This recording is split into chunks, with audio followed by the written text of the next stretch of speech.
تو کیوں ہے؟ اس لیے کہ قرآن تمام کتابوں کی سردار ہے۔ تو قرآن کیوں تمام کتابوں کی سردار ہے؟ اس لیے کہ جس پہ نازل ہوئی وہ نبیوں کا سردار ہے۔ ہائے ہائے ہائے ہائے۔ تو یہ ساری سرداریاں، اچھا پھر دیکھیں تو حضور تمام انبیاء کے سردار، قرآن کتابوں کی سردار، اس کی عبادت اور تلاوت عبادات کی سردار، اور جو امت کر رہی ہے وہ تمام امتوں کی سردار۔ تو تمام سرداریاں تو اللہ نے مصطفیٰ کو دے دی، تمام سرداریاں تو اللہ نے اپنے محبوب کو دے دی۔ تو اب میں اگر اپنا درد دل آپ کے سامنے رکھوں، ہمیں تو سردار بنایا گیا تھا، یہ کیا وجہ ہے کہ آج ہم رسوا ہو گئے؟ ہمیں غلام کس نے بنا دیا؟ ہم نوکر کیوں ہو گئے؟ آج اس کا راز سمجھ لیں۔ اللہ فرماتا ہے بندے میں نے سردار کتاب تمہیں دی تھی کہ جب تک اس کو تھام کے رکھو گے سردار ہی رہو گے، جب تک اس قرآن کے ساتھ تمہارا تعلق قائم رہے گا یہ امت سردار رہے گی، اور جب جب امت کا تعلق قرآن سے ٹوٹ جائے گا یہ سرداری چھوڑ کر غلام بن جائے گی۔ اس پورے مجمع کے اندر کوئی ایک بندہ بھی نہیں ہوگا جو میری بات کا انکار کرے ہم نے جب سے قرآن چھوڑا ہے تبھی سے غلام بنے ہیں۔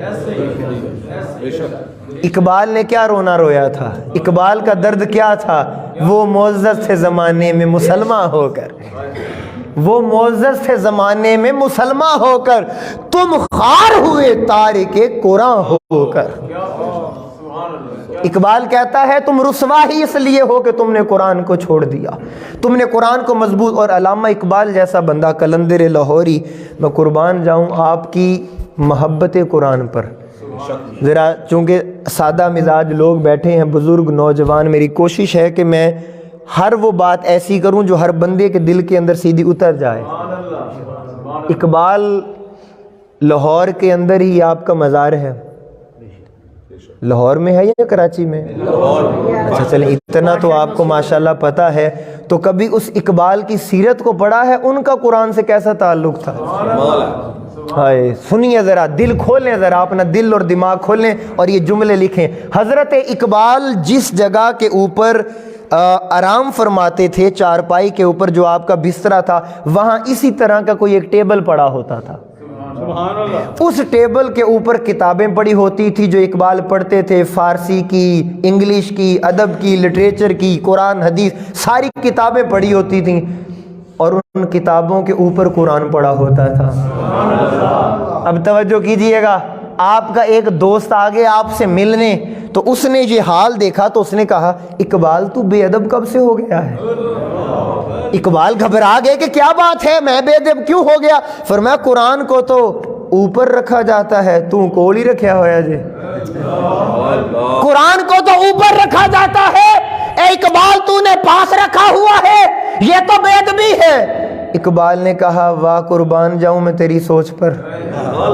اقبال نے کہا تو میرے ذرا ایک سوال کا تو جواب دے۔ آپ کا دوست کہنے لگا اقبال بتاؤ کون سا سوال ہے؟ علامہ اقبال قلندر لاہوری بولے، قلندر موج میں آیا، کہا یہ تو بتا کہ جو انسان جس کی ٹانگیں اور ہاتھ سلامت نہ ہو، جو بیساکھیوں کے سہارے چلتا ہو، یار تڑپیے گا۔ اقبال نے کہا میرے دوست بتا، جو انسان بیساکھیوں کے سہارے چلتا ہو وہ بیساکھیاں کہاں رکھتا ہے؟ کوئی سبحان اللہ بول سکتا ہے؟ اے دوست بتا، جو بیساکھیوں کے سہارے چلتا ہو وہ بیساکھیاں کہاں رکھے گا؟ اوپر رکھے گا یا پاس رکھے گا؟ اس نے کہا وہ پاس رکھے گا۔ اقبال تڑپ کر بولے اے دوست، اقبال قرآن کے بغیر نہیں چل سکتا۔ نعرہ تکبیر، نعرہ رسالت، نعرہ رسالت۔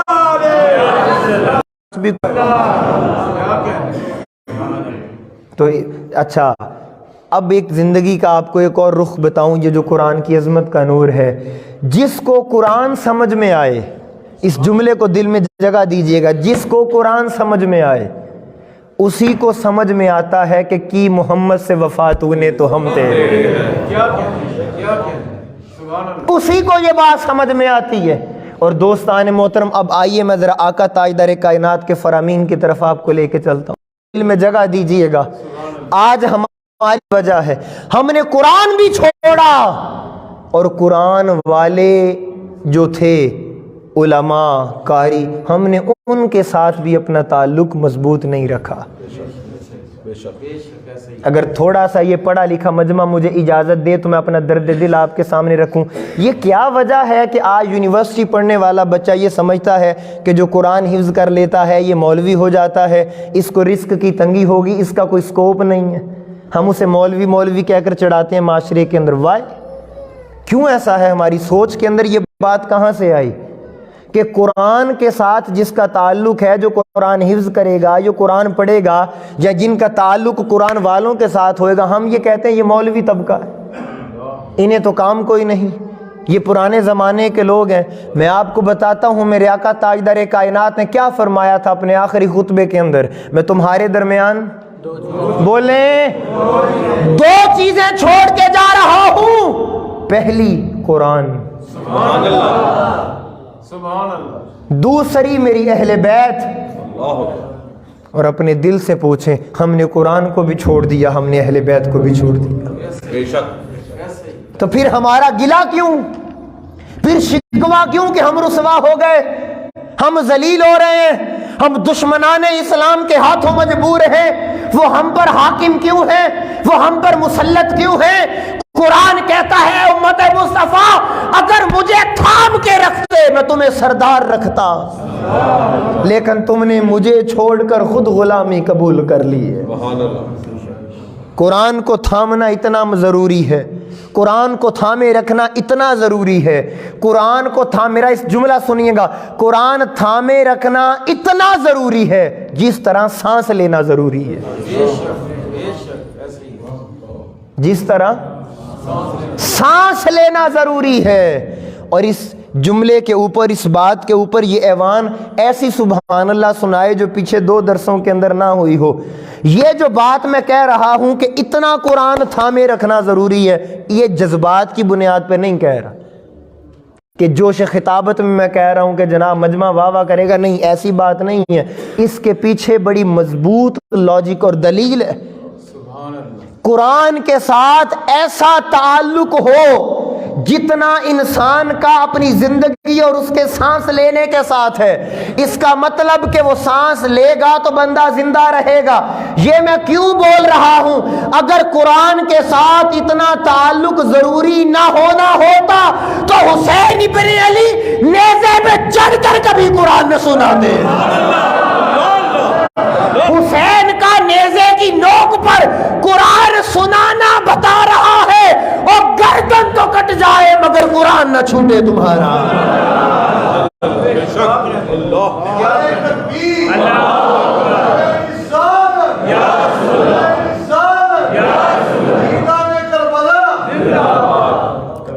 اس بات کو سمجھنے کی کوشش کیجئے، حسین نے اپنا گھر دیا ہے مگر قرآن کی تلاوت قضا نہیں کی، یا نماز قضا نہیں کی، یا تلاوت قرآن قضا نہیں کی۔